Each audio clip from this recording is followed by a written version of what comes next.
Halo semua, balik lagi bareng gue Vian Raffe. Dan seperti biasa di video kali ini gue bakalan lanjutin alur cerita yang sebelumnya pernah gue upload.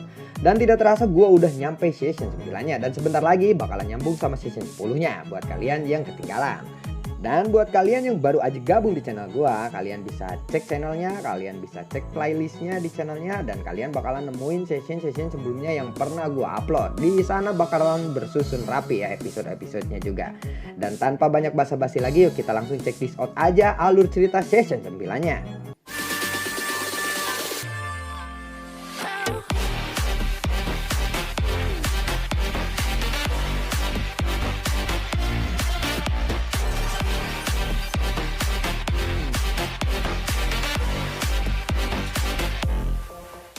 Di session sebelumnya, Xiaoyan telah bertemu dengan King Lin. Saat dia membawa King Lin, Jian tiba-tiba teringat. Dia lalu berkata, saat itu dia mencoba untuk mengendalikanku, ucap dari Jian. King Lin mendengar itu, dia lalu berkata, maaf, saat itu aku pikir kamu adalah salah satu dari Piton 9 tanah, ucap dari King Lin. Jian lalu berkata, ogah banget gue disamain sama makhluk jelek tanpa kaki seperti itu. Kecuali kakak Cailin, ucap dari Jian. Xiaoyan hanya menggelengkan kepalanya dan berkata, meskipun binatang pil ini tidak memiliki riak energi, seseorang ahli atau alkemis akan dapat mengendus aroma pilnya dan mengetahui identitas aslinya, ucap dari Xiaoyan yang mengalihkan pembicaraan. Dokter peri kecil lalu berkata, kalau begitu, kenapa kita tidak membiarkan King Lin untuk menyimpannya? Ucap dari dokter peri kecil. Binatang kecil seputih salju tampaknya memahami ucapan dari dokter peri kecil. Binatang itu segera menggelengkan kepalanya. King Lin tanpa sadar merasa malu saat melihat binatang kecil itu menggelengkan kepalanya. Melihat itu, kemudian Jian tertawa. Aku tahu. Dokter peri kecil lalu berkata, serahkan dia kepadaku. Aku dapat mengisolasi aroma pil di dalam tubuhnya, ucap dari dokter peri kecil. Xiaoyan mendengar itu, dia lalu menyerahkan binatang kecil itu kepada dokter peri kecil. Setelah menerima binatang pil itu, sebuah energi segera melonjak dari jari dokter peri kecil dan kemudian ditekan ke dalam tubuh binatang pil itu. Lapisan jaring energi muncul dan menempel pada bulu binatang kecil itu. Xiaoyan lalu berkata kepada King Lin, King Lin, sebaiknya kamu menyimpan pengawalmu itu, ucap dari Xiaoyan. King Lin mendengar itu, dia lalu mengangguk. Cahaya hijau lalu melonjak. Selusin pengawal itu pun segera menghilang. King Lin lalu berkata, jika pupil Triple Jet Green Snake Flower berkembang, sebuah ruangan akan terbentuk di dalam mataku. Hal-hal yang dikendalikan olehku bisa disimpan di dalamnya. Tetapi ada juga batasannya. Batasannya bisa ditingkatkan secara bertahap dengan peningkatan kekuatanku. Tetapi mereka yang dikendalikan olehku secara bertahap akan melemah. Itu karena pupil Triple Jet Grand Snake Flower akan melahap kekuatan mereka dan memberikannya kepadaku. Tetapi ini tidak semenakutkan seperti yang kalian bayangkan. Penyerapan itu sangat lambat. Terlebih dengan kekuatanku saat ini, aku hanya bisa mengendalikan 2 bintang dusun saja. Selain itu, aku hanya bisa mengendalikan binatang ajaib yang memiliki garis keturunan ular, ucap dari King Lin. Xiaoyan lalu berkata, tidak heran kekuatanmu meningkat begitu cepat, ucap dari Xiaoyan. Tianhong Zunze mendengar itu, dia lalu berkata, memang layak menjadi mata misterius teratas di dunia ini. Mata itu sangatlah kuat, ucap dari Tianhong Zunze. Xiaoyan lalu berkata, mata itu adalah sesuatu yang dibawa sejak dia lahir. Tidak ada gunanya iri saat ini. Ayo kita pergi. Kita harus menuju ke aula utama, ucap dari Xiaoyan. Semua orang lalu mengangguk. Mereka pun segera berjalan meninggalkan ruangan itu. King Lin lalu berkata, kali ini biarkan aku yang memimpin. Aku telah menemukan peta yang menuju ke aula utama, ucap dari King Lin. Mendengar itu Xiaoyan lalu mengangguk. Setelah beberapa menit berjalan, sebuah aula tua yang sangat besar akhirnya muncul di depan mereka. Aula besar ini berwarna kuning perunggu. Ada kursi batu ditempatkan di tempat itu. Di kursi batu itu ada kerangka putih. Tangan kerangka itu membentuk segel. Xiaoyan lalu berkata, kerangka elit Dozeng, ucap dari Xiaoyan. King Lin melihat itu dia lalu berkata, "Ini adalah aula utamanya," ucap dari King Lin. Tatapan Xiaoyan kemudian beralih ke tengah aula besar ini. Cukup banyak orang yang sudah berdiri di sana. Semua orang yang berada di sana memiliki aura yang kuat. Xiaoyan juga melihat kelompok Feng Qing'er di antara mereka. Xiaoyan lalu berkata, "Mereka benar-benar cepat," ucap dari Xiaoyan. Sosok manusia berdiri berserakan di aula besar yang luas ini. Sebagian besar orang yang tersisa semuanya berasal dari faksi yang memiliki reputasi yang cukup besar di daratan tengah. Ini termasuk suku Piton Iblis Surga, Papilion Petir Angin, Lembah Sungai Es, Lembah Api Membara, dan faksi-faksi yang lainnya. Semuanya sudah ada di sini. Tampaknya target mereka cukup jelas. Kelompok Xiaoyan lalu memperhatikan cukup banyak orang ketika mereka memasuki aula besar ini. Xiaoyan tersenyum menghadapi tatapan mereka. Matanya melirik ke tempat Feng Qing'er berada. Dia memimpin semua orang dan perlahan berjalan ke aula besar di depan banyak tatapan itu. Setelah itu dia menghentikan langkahnya di dalam aula yang besar. Xiaoyan akhirnya menemukan bahwa di sana ada selusin sosok duduk di sekitaran kursi batu yang menjulang tinggi itu. Sosok ini berwarna abu-abu. Mereka sepertinya patung batu jika dilihat dari jarak yang sangat jauh.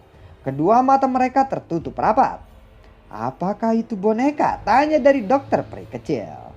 Xiaoyan lalu menjawab, "Ya, tetapi mereka seperti boneka kelas atas. Aku rasa selusin boneka ini memiliki kekuatan kelas Duzun," ucap dari Xiaoyan. "Tempat ini memang benar-benar layak menjadi sisa-sisa yang ditinggalkan oleh seorang elit doseng saat itu," ucap dari King Lin. "Semua orang harus berhati-hati nanti. Jangan terpisah kali ini," ucap dari Xiaoyan. "Xiaoyan, segel di tempat ini rasanya menjadi semakin lemah. Sepertinya segelnya akan segera menghilang," ucap dari Tang Zhen. "Kepala Lembah Tang, kemungkinan ini tujuanmu. Perjalanan ke sini bukan?" tanya dari Xiaoyan. "Ya, benar. Aku pikir seharusnya hanya ada satu teknik Do kelas Tian sejati di antara 10 ini. Adapun siapa yang bisa mendapatkannya, itu akan tergantung pada keberuntungan dan kekuatan orang tersebut," ucap dari Tang Zhen. Mendengar itu Xiaoyan lalu berkata, "Wow, 9-nya berarti palsu dan salah satunya yang asli," ucap dari Xiaoyan. Dia terkejut saat dia mendengar ini. Matanya menyapu 10 kelompok cahaya itu. "Kamu benar, Xiaoyan. Oh ya, sepertinya ada yang cukup banyak orang yang menentangmu kali ini," ucap dari Tang Zhen. "Ya, itu hanya beberapa masalah kecil," ucap dari Xiaoyan. "Aku lupa bahwa kamu saat ini tidak lagi sendirian ya," ucap dari Tang Zhen. Dia lalu melirik orang-orang di belakang Xiaoyan. Dia bisa mengetahui betapa menakutkannya barisan kelompok Xiaoyan saat ini. Jika suku Pinik Iblis Surga, Papilion Petir Angin, dan Lembah Sungai Es tidak bekerja sama, kemungkinan tidak ada dari mereka yang bisa melawan kelompok Xiaoyan saat ini. Yang terkuat di sini bukanlah faksi. Ada sejumlah individu yang tidak diketahui yang datang setelah mendengar kabar tentang sisa-sisa kuno ini. Sebagian besar dari orang-orang ini memiliki beberapa skill. Meskipun mereka tidak sebesar faksi, kekuatan bertarung mereka cukup besar, ucap dari Xiaoyan. Tang Zhen lalu berkata, "Xiaoyan, bisakah kamu mengetahui gulungan mana dalam 10 kelompok cahaya ini yang merupakan teknik Dao kelas Tian yang asli?" ucap dari Tang Zhen. "Segel itu benar-benar memblokir semua penglihatanku. Lagi pula, bagaimana mungkin aku bisa melihat melalui sesuatu yang ditempatkan oleh seseorang elit doseng?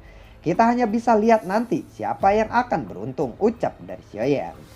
"Aku rasa keberuntungan saja tidaklah cukup karena ada begitu banyak orang dengan niat jahat di sini," ucap dari Tang Zhen. Mendengar itu Xiaoyan lalu mengangguk. "Tempat ini pasti akan menjadi sangat kacau dalam beberapa saat lagi. Kita mungkin bisa bekerja sama untuk situasi yang tidak terduga," ucap dari Tang Zhen. Xiaoyan tersenyum sedikit dan mengangguk. "Selain itu, hati-hatilah dengan boneka-boneka itu. Jika tebakanku benar, boneka-boneka ini akan terbangun ketika segelnya terlepas. Lalu nanti pasti akan jadi pertempuran berdarah yang sangat kacau di sini," ucap dari Tang Zhen. Mata Xiaoyan sedikit menyempit saat dia mengangguk. Namun untuk saat ini, mari kita tunggu saja sampai segelnya itu hilang, ucap dari Tang Zen. Xiaoyan lalu tersenyum.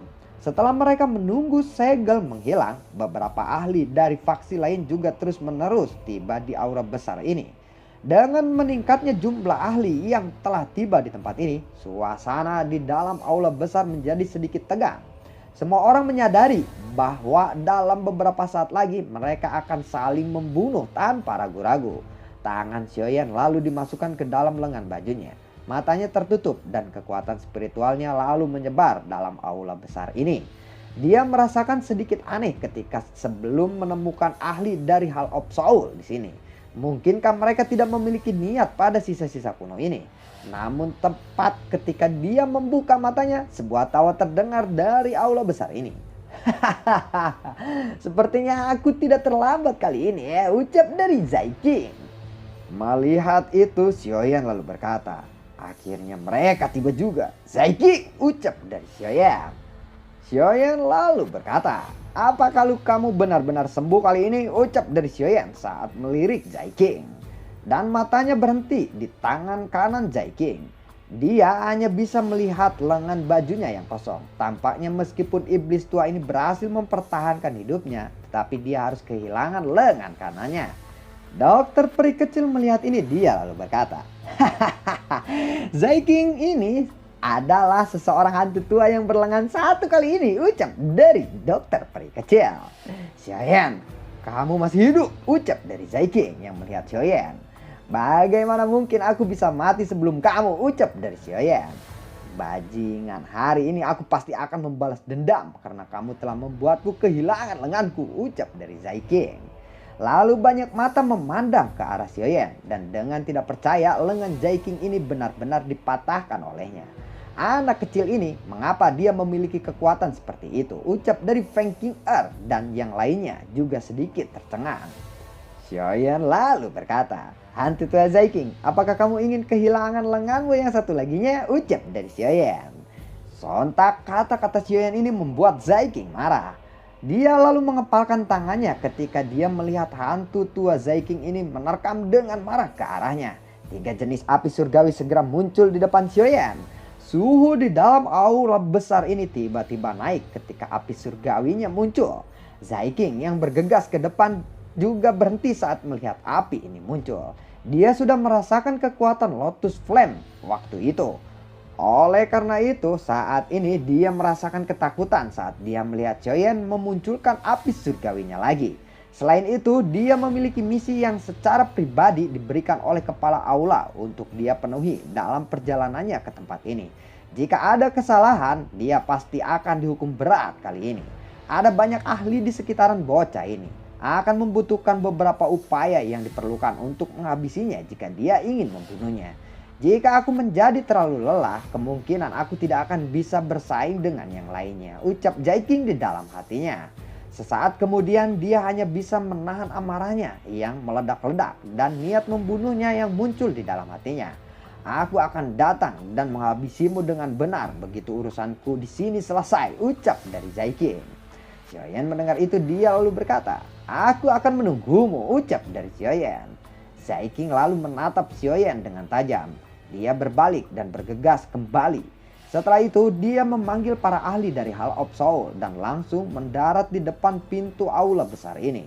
Sungguh merepotkan, tanpa diduga hantu tua ini juga datang. Meskipun dia kehilangan satu tangannya, tetap saja akan agak merepotkan kali ini, ucap dari Tian Honzunze. Tidak perlu khawatir, jika aku bisa melukai hantu tua ini dengan serius sekali saja, aku pasti akan bisa melakukannya lagi nanti. Apalagi situasi di sini rumit. Ketika nanti para ahli dari Hall of Soul bertarung dengan para ahli lainnya, dalam beberapa saat para ahli dari Hall of Soul pasti akan menderita beberapa kerugian atau cedera, ucap dari dokter peri kecil. Apakah kalian memiliki dendam dengan orang-orang itu, ucap dari King Lin. Ya, mereka adalah musuh besar kita. Mereka juga akan menjadi musuhmu di masa depan. Jangan menahan diri saat bertarung dengan mereka nanti, ucap dari Xian. Yakinlah karena mereka adalah musuh Tuan Muda Xiaoyan, aku pasti tidak akan menunjukkan belas kasihan lagi, ucap dari King Lin. Ya, kamu tampaknya sudah menyadari situasinya kali ini, ucap dari Zian. Ya, jangan terburu-buru. Melakukan apapun ketika segelnya terlepas akan menjadi masalah jika mereka mendapatkannya terlebih dahulu, ucap dari Xiaoyan. Dokter peri kecil dan yang lainnya lalu mengangguk. Setelah beberapa saat, Xiaoyan tiba-tiba berteriak, segel itu akan hilang. Setelah suara terdengar, 10 kelompok cahaya itu tiba-tiba bergetar hebat. Lalu cahaya yang menyilaukan meletus dari sana. Seluruh aula langsung mendidih ketika gulungan ini keluar. Pada saat yang sama, boneka patung batu di sekitaran meja batu juga tiba-tiba membuka matanya dan mereka bersiap untuk menyerang. Setelah cahaya melonjak, gelombang demi gelombang doki yang kuat meletus dari dalam aula besar ini. Banyak sosok yang bergegas menuju cahaya tanpa memperhatikan hidup mereka. Sosok manusia saling bersaingan dari segala arah di udara. Suara orang yang sedang bertukar pukulan terus terdengar di udara saat ini. Segera setelah itu banyak sosok jatuh setelah memuntahkan darah. Akhirnya mereka menabrak aula besar itu. Jangan menyerang dulu, tahan tindakan kalian, teriak dari Xiaoyan. Dia lalu menghentikan Zian yang mau bergerak. Tang Zhen di sampingnya juga mengangguk. Dia kemudian menghentikan para ahli dari lembah api membara dan menatap tajam ke banyak ahli yang berada di udara saat ini. Tang Zhen lalu berkata, Xiaoyan, apakah kamu saat ini bisa melihat cahaya mana yang merupakan skill Do kelas Tian itu? Ucap dari Tang Zhen. Xiaoyan lalu menjawab, tidak, 10 gulungan cahaya ini semuanya adalah benda yang luar biasa. Bahkan itu bisa disebut sebagai skill Do atau metode Ki kelas tertinggi yang pernah aku lihat selama ini. Dan pasti seseorang yang sangat kuat jelas telah melakukan sesuatu pada gulungan cahaya ini. Kita tidak akan bisa menangkapnya dengan mudah, ucap dari Xiaoyan. Tang Zhen lalu berkata, Xiaoyan, karena kita telah datang ke peninggalan kuno ini, kita tidak boleh pulang dengan tangan kosong bukan? Tanya dari Tang Zhen. Xiaoyan tersenyum. Sekarang mereka bisa melihat bahwa boneka patung batu di sekitar meja batu itu telah benar-benar terbangun. Boneka-boneka ini mulai membunuh orang-orang di sekitaran mereka begitu mereka telah terbangun. Semua boneka ini telah memiliki kekuatan kelas Dozon. Aura yang terbentuk seketika mereka menyerang bersama sangatlah mengejutkan dan luar biasa. Boneka itu telah terbangun sepenuhnya saat ini. Mereka bukan boneka biasa. Karena masih ada beberapa kekuatan hidup yang tersisa di dalam tubuh mereka, ucap dari Xiaoyan. Mereka adalah boneka manusia purba. Penciptanya menggunakan metode khusus untuk mengekstrak jiwa seseorang ahli dan menyegelnya di dalam tubuh boneka itu. Dengan cara ini, boneka yang dibuat tidak hanya memiliki dasar kecerdasan, tetapi bahkan bisa menggunakan skill Do. Mereka jauh lebih merepotkan untuk dihadapi dibandingkan dengan boneka biasa, ucap dari Tian Onzunze. Situasi kacau di dalam aula besar yang luas menjadi lebih kacau karena partisipasi boneka ini yang membantai semua orang dengan liar, entah siapapun itu yang ada di hadapan mereka. Mereka lalu menyerang secara membabi buta. Melihat itu, Xiaoyan lalu berkata, aku tidak akan bertindak dengan cepat. Kita lihat apakah aku bisa mengambil gulungan cahaya itu. Kalian semua tidak harus bertindak. Kita tidak boleh serakah. Kalau tidak, kita sendiri yang akan mendapatkan kerugian, ucap dari Xiaoyan. Baiklah, semua orang lalu mengangguk. Mereka mendengar ucapan Xiaoyan kali ini. Sementara itu pertarungan di luar sana.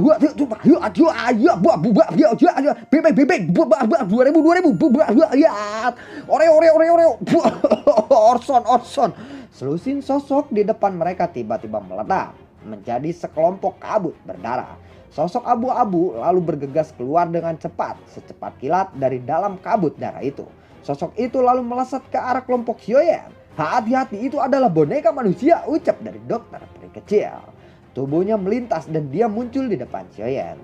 Setelah itu dia langsung bergegas ke depan dan memblokir boneka manusia itu. Doki yang kuat keluar dari tubuhnya ke segala arah. Selama dokter peri kecil telah memblokir boneka manusia ini, Xiaoyan telah mengambil kesempatan untuk dengan cepat melangkah ke depan. Pada saat ini, Xiaoyan berada dengan jarak yang cukup dekat. Dia akhirnya bisa melihat bahwa permukaan boneka-boneka ini tampaknya ditutupi oleh lapisan kain misterius berwarna putih. Kita lihat apakah kamu bisa mengendalikan boneka-boneka ini lagi atau tidak, ucap dari Tianhong Zunze. Xiaoyan dengan cepat mengangguk setelah mendengar kata-kata dari Tianhong Zunze. Sementara boneka manusia sedang dikeroyok oleh dokter peri kecil dan yang lainnya. Kekuatan spiritual dengan cepat muncul di antara alis Xiaoyan saat ini. Setelah itu dia lalu memasuki tubuh boneka dengan cepat. Namun Xiaoyan tidak beruntung kali ini. Dia bisa merasakan segel yang sangat kuat yang terletak di tubuh boneka itu. Segel semacam ini pasti secara pribadi telah ditingkatkan oleh elit Doseng. Aku tidak bisa mengendalikan mereka, segelnya terlalu kuat. Aku saat ini tidak bisa menghapusnya. Kita harus bersiap untuk bertindak. Aku akan bertanggung jawab untuk merebut gulungan cahaya itu. Kalian semua harus membantuku untuk memblokir para ahli lainnya, ucap dari Xiaoyan.